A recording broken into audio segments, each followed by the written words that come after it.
Chapter 13, X the Experts. The next morning, they had another surprise. This one came from Miss Hussey. She asked her students to think about what they might have done if the thief had written them a personal letter before the theft took place.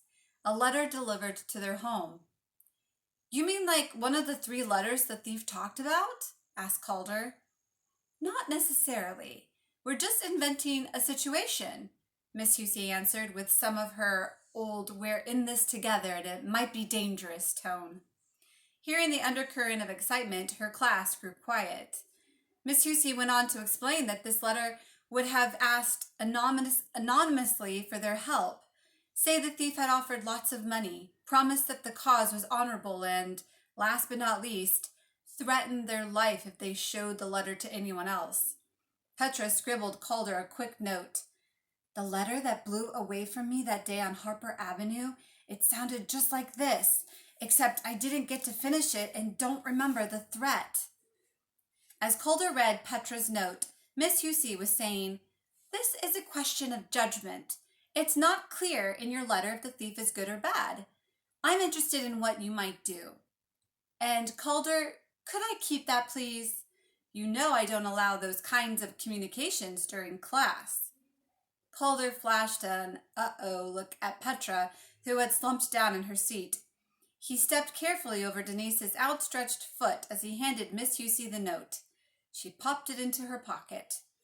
Although she knew Miss Hussey wouldn't be angry, Petra had a queasy feeling. How could the letter Miss Hussey was asking them to imagine sound so similar to that one about art and crime? But maybe this was just another coincidence, pure and simple. There had been so many lately. Or maybe Miss Hussey had found the letter blowing around too. Of course, that thought was a relief. Petra sat up. Miss Hussey wrote some of their responses on the blackboard. Go directly to the police and get protection. Hide the letter and try to figure out who the writer was. Change the locks on the doors. Do what was asked, have an adventure, and hope you weren't breaking the law. Tell a friend and make them promise not to tell, and then talk about what to do. Miss Hussey listened closely to what the kids were saying, as she always did. At the last suggestion, her eyes suddenly filled with tears. Then, just as quickly, they were gone, and she was muttering something about dirt in her eye. Out in the hallway, Calder looked upset. He said to Petra, "Do you suppose Miss Hussey got one of the 3 letters and dropped it or something, and you picked it up? What if she's kind of looking for help by asking us what we think?" But why would the thief ask her to help him? I mean, she's just a 6th grade teacher. Petra's voice sounded unsure.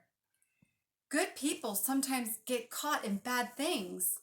Calder was thinking now about Tommy, about Frog, about Petra's dad, about Vermeer himself.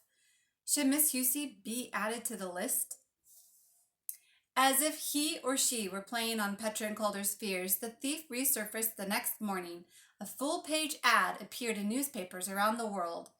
After the thief's first published letter, the fuss over a lady writing had been tremendous.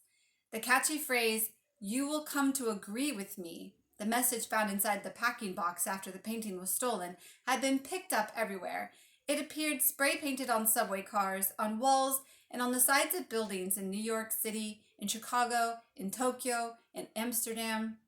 It turned up on cheap t-shirts in English, Dutch, French, Spanish, even Japanese. Demonstrations were organized outside several museums, and protesters were photographed marching and shouting. There was footage on the evening news of signs that said things like, "Tell the truth, get her back," or "X the experts," or "Viva Vermeer, solamente la verdad."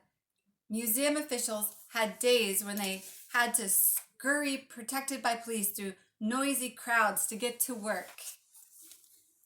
Here's a picture of the protesters.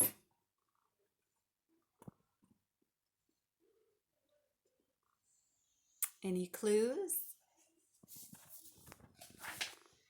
It was after this first wave of passion began to die down that the first full-page ad appeared. It said simply, "You are doing the right thing." Sure enough, the response from the public was instantaneous. There was more mail. There was more publicity. The next time the public seemed to be losing interest, another message appeared saying, "Be patient. Do not give up." This also was followed by a flood of letters. The ad that Calder and Petra read before school that morning in the Chicago Tribune said, "You have come to agree with me. They will come to agree with you." In tiny print below the letter, newspaper editors, under pressure from the FBI, the police, and a committee of museum directors, explained that they would not publish any more of the mysterious advertisements. This was the last. The first advertisement was mailed from New York a week after the theft, the second from Florence a week after that, and the third from Amsterdam. The thief almost seemed to be showing off, thumbing his nose at the authorities. Miss Hussey said nothing to Petra that morning after the note she had pocketed the day before. Maybe she hadn't even read it, Petra thought with relief. Class began with a discussion about the thief's latest ad. Miss Hussey asked, "Why do people assume the thief is just one person? I mean, couldn't this be a group?" She was absent-mindedly twisting her ponytail around and around one thumb. Calder raised his hand. "Don't the police think 3 other people are helping?"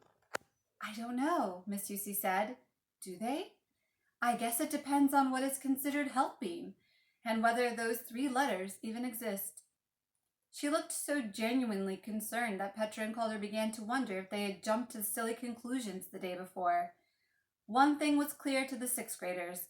In spite of their discussions earlier in the year with Miss Hussey, the letter, as a form of communication, was very much alive.